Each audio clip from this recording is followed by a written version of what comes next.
Hello everyone, welcome back to my channel. In today's video, I'll show you how to turn off two-factor authentication on Snapchat. First, open the Snapchat app on your smartphone and log into your account if you're not already logged in. Once you're in, tap your Bitmoji or profile icon in the top left corner of the screen. This will take you to your profile screen. From here, tap the settings icon in the top right corner to open the settings menu. Scroll down and select two-factor authentication under the My Account section.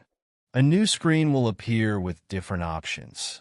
To turn off two-step verification, simply uncheck the box next to SMS verification.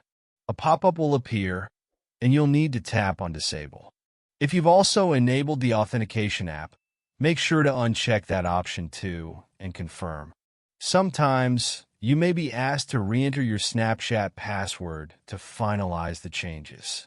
I hope this was helpful. If you like this video, don't forget to like and subscribe for more tips.